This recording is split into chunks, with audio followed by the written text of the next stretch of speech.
Welcome back to Niro chat with my Kia Niro, which I'll report that I've driven it over a couple thousand miles now, and I really like it. I was going to show you what I did with I put in a level 2 charger.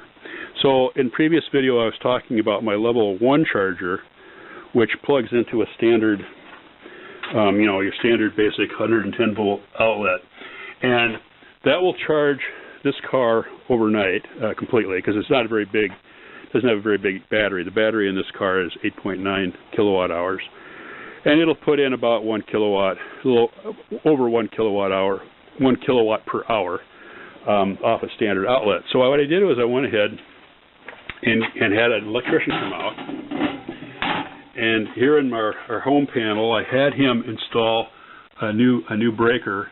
I went ahead and paid more than I probably needed to have a 50 amp put in. This car only draws at most about 20 amps. So if you have a 50 amp breaker, you can draw about 40 amps from that. There's like they figure there's a 20% safety margin. So in the future, if we get an electric car, which I intend to do someday, we can charge it at a faster rate. This will pull about 20 amps. It'll charge about 3.5 kilowatts per hour. So this will completely charge the car. Now, instead of overnight, like in 7 or 8 hours, this would completely charge it in like 2 hours.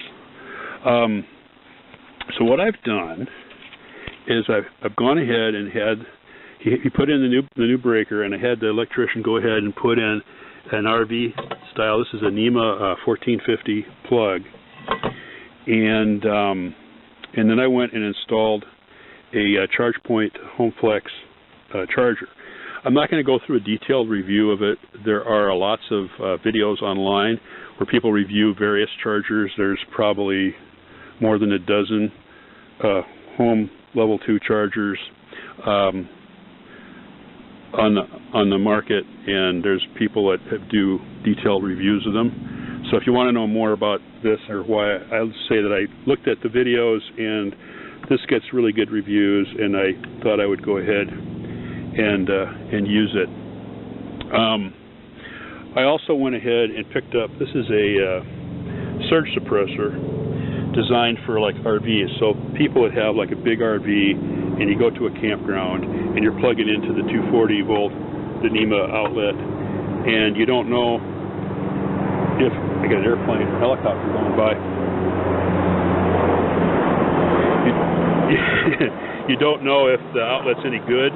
This has lights to tell you the status of the outlet, and it's also a surge suppressor. That way, if we get a big power spike this winter when a tree comes down someplace down the road, I won't hurt my car. So basically, you just take this and unhook this and go over here to the car, and basically this has a standard. This is a J1772 outlet, which all cars except Teslas have, and you plug that in. And now this car was already charged. So what would happen is the lights would light up, and this light on the box would change. It's now blue, if you can see that, but it's blue, which means that it's plugged into the car. It's not charging, but it's plugged into the car. And there's an app. I'll show you the app here in a little bit. But it's that simple.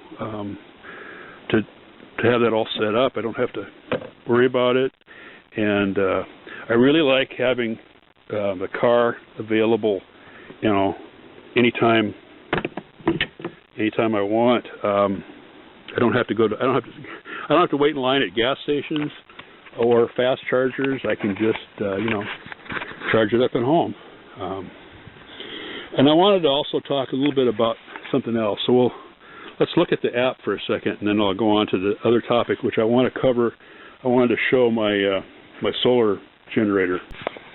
So this is the Chargepoint app, and you can use this to charge both at home and also at at stores. But here, the Chargepoint app on the wall, the box on the wall, talks to my Wi-Fi here at the house. So it says it's ready to charge. And it would also tell me if I was charging, and it also tells me if my car is charged. So if I'm in the house and it finishes charging, it'll send me a message, or I can check and see what it's doing. There's also the ability here you can schedule. I haven't done that yet, but if I have, if my power company goes to a thing where power is cheaper at certain times of the day, I can schedule it to only charge during those hours. It can remind you to plug it in. You can check to see if your car is plugged in at night, and if it's not, it'll remind you. And there's various settings. So it's a real nice app. And also, it's the one that I use to pay. At our local grocery store here in Paulsbo has Chargepoint power, and there's also some in Winslow and Bainbridge Island. And they charge basically 10 cents a kilowatt hour, which is, my price here is about 11.2 cents. So it's actually a little cheaper to charge there than it is at home. But it also keeps track, this app also then keeps track of your charging history. And it'll total up either cost or energy. I've entered, what account I have with the power company, so it knows how much my power company. So yesterday I charged for an hour and a half, added approximately 15 miles of range to my car, and it cost me 58 cents. So that information is all here too. It's really nice to have all that information in one place. This is an Ecoflow Delta Max, and this box contains a bunch of electronics, but it also has a 2 kilowatt hour battery. And it has lots of power, and I'm intending to use this for our power outages this winter. I can put this in the house, use it to keep the refrigerator going, use it for various things like that, and not have to worry about running gas and stuff. Again, there's lots of online reviews for this type of device, but just basically here on this front panel, the battery is about 82% charged, which is where I left it last time I was using it. I'll probably keep it around 80% most of the time.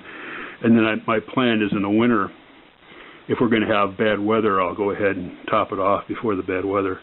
Then there's an indication here for how many watts are being added and how many are being used. You can have input and output at the same time on this unit, and then it'll tell you how many hours approximately until depletion if you're using it, or how many hours until it's fully charged. Right now I'm using 0, so it says 99 hours is what it's going to take. But basically, here on the front panel, there are USB ports, a variety of different types of USB ports, and an on-off switch for them. There's an on-off switch for the whole device. On the sides, there's some fans. On the back of the device, I'll spin this around here. On the back of the device, there's 6 regular household AC outlets.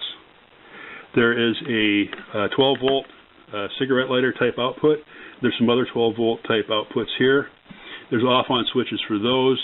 And then under this panel is where the inputs go. You can input from a car or from a solar panel, from an AC outlet for the wall. There's a reset button. So basically it comes with, I put them in this little box, I keep everything straight. It comes with, the manuals and stuff, but it also comes with some cables. So, for example, one of the cables it comes with is this, and this would let you charge this device from a car using a 12-volt cigarette lighter, and then you plug this in here. That would be a very slow way to charge it. I would think something that I'll probably only ever use in an emergency. But if you're camping or something and or you're driving and you're going to have the car running anyway, maybe you could do that. This is a regular AC outlet plug for it to charge. You can charge it directly from the wall. There is no wall wart or anything on this. It's just a regular standard heavy-duty extension type cable.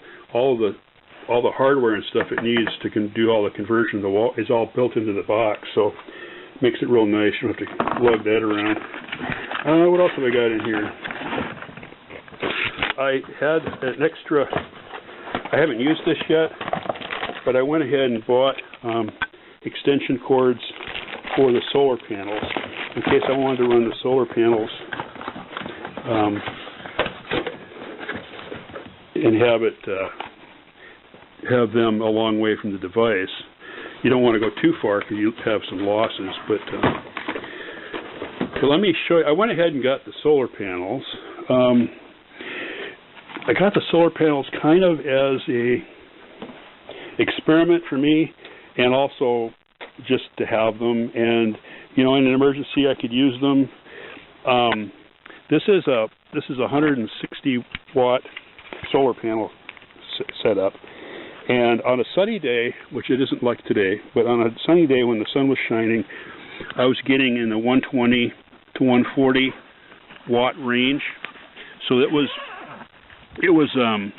charging the panel, the device, at like 120, 140, something like that. But basically what this is, the case folds into a stand, and then basically you lean this up against it, and here's the cables that run to the box, the device, to plug in to charge the device. So on a sunny day, if I'm getting like 120, the battery in the Solar Max, Delta Max, holds 2 kilowatt hours. So, you know, probably less than 20 hours.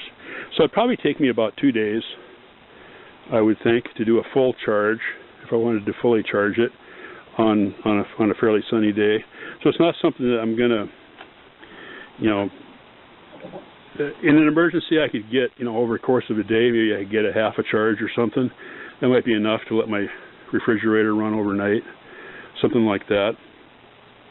What I'm more likely to do in case of an emergency here next winter is I have a Honda generator, which is a 2,000 watt generator also, and it's got AC outlets. So what I'll probably do is I would run this in the house, keeping the refrigerator, freezer, that kind of stuff, lights, computers, phones, all that kind of stuff going. And then when it starts getting low, I would run the Honda for an hour or two to charge it back up. This would probably fully charge it in a couple hours. It'll put this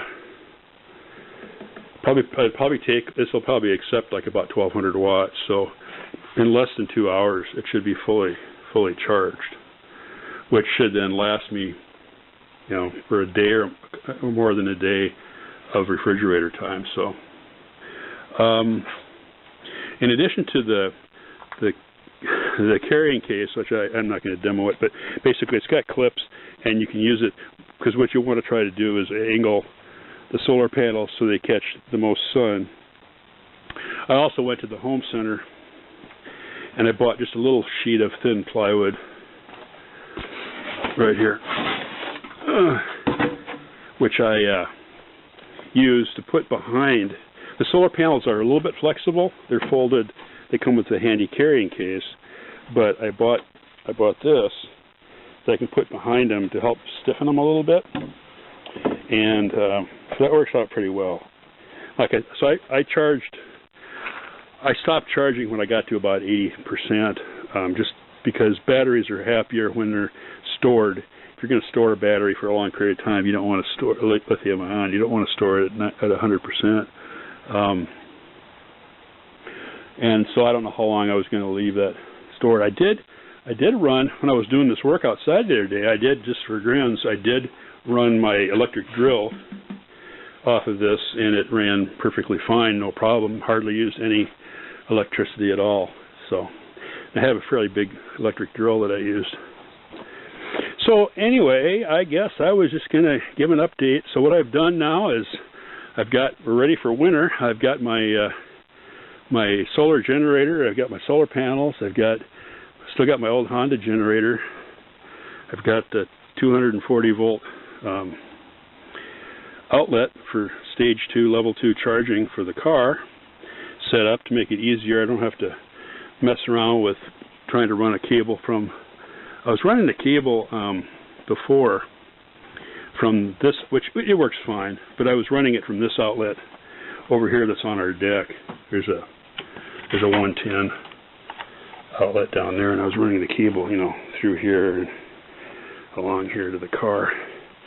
But this comes with a 21 foot, I believe it is, cable, so I should be able to charge either car in the parking lot here in the driveway once we get things set up. Alright, that's it for today, and thanks for watching my Niro Chat channel.